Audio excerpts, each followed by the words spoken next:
Eternity, which is a sort of a screwball comedy-style romantic fantasy starring Elizabeth Olsen, Miles Teller, both of whom also get exec producer credits, and Callum Turner, who is soon to be seen in Rose of Nevada, which is the new film from Mark Jenkins, which is coming out next year, and which I've already seen, absolutely fabulous. Also features Divine Joy Randolph. So, directed by David Frayne, who co-wrote the film with, and I think this must be pronounced Pat Cunane, Cunnane, whose original script was on The Blacklist. And we say this every time. The Blacklist is this list of the best unproduced screenplays, which has become kind of the hunting ground for great new scripts. So the story is, an elderly couple are on their way to a gender reveal party, and the guy is being grumpy. He says, people die at these events, and they're quietly arguing about the fact that he likes the beach and she likes, mountaintops. They're just having one of those kind of, old couple, you're grumpy, she's sunny.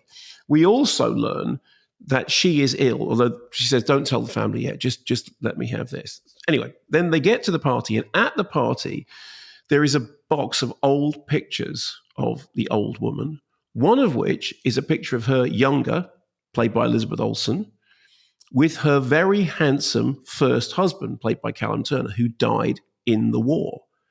At which point, her current husband chokes on a pretzel, dies, wakes up in a kind of matter of life and death afterlife, now as the happiest incarnation of himself, i.e. now he's Miles Teller, because this is the period when he was happiest. Turns out he's in a holding station. This isn't heaven, it isn't hell, it isn't purgatory, it's a holding station.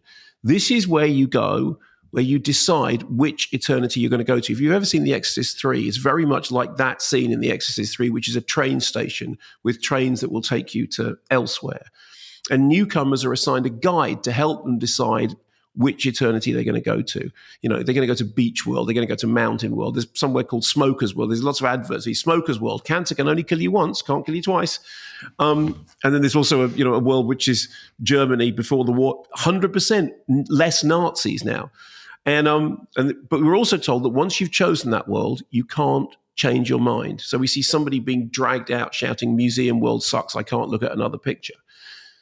So he goes, okay, all right, well, I'm sure that my wife would like Mountain World and she's dying, so I'll just wait here for her. Or no, maybe I'll go up and set everything up for her. They say, no, just wait here. She'll be along in a bit. And in a bit, indeed, as we knew at the beginning, she does indeed turn up and her husband is there to greet her.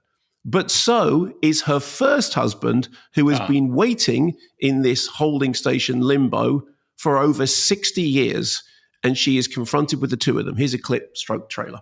You died, I died, I just been reunited with both of my dead husbands. You're exactly how I dreamt you. Ooh. And I have to pick where to spend eternity. My client clearly has a very difficult decision to make. Yeah.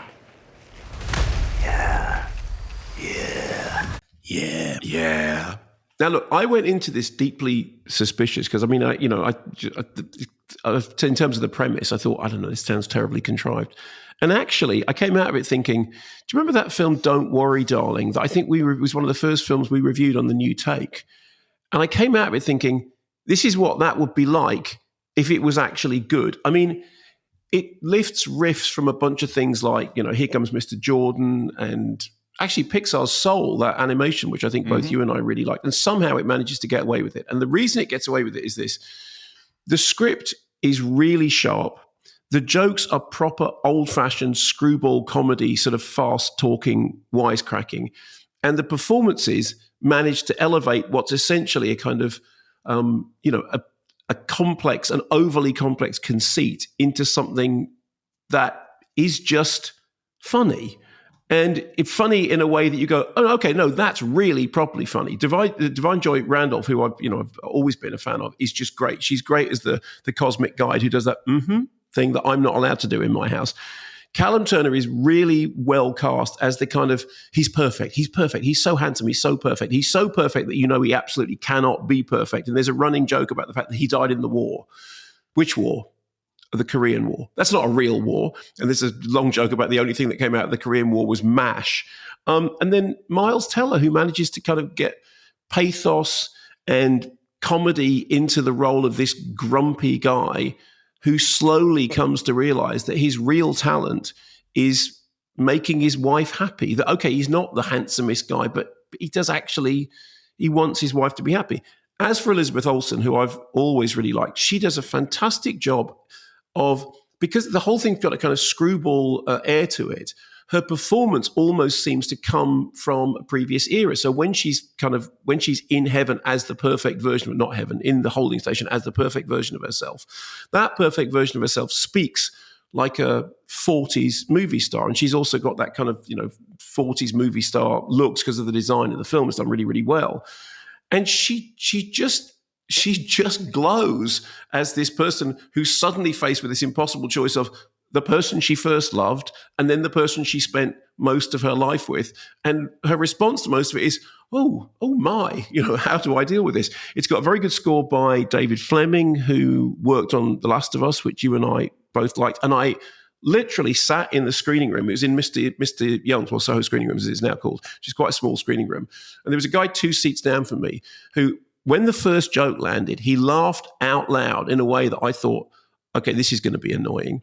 And then when the second joke landed, I laughed as loud as he did. And then I spent the rest of the film thinking I had no idea I was going to enjoy this as much as I did. So it was a real surprise treat. And I really, really enjoyed it. And I liked the fact that it was taking riffs from all. I mean, it reminded me a little bit of that Danny Boyle film, which nobody liked at the time, but everyone has now reconsidered, which is A Life Less Ordinary. It's got a bit of that kind of screwball comedy to it.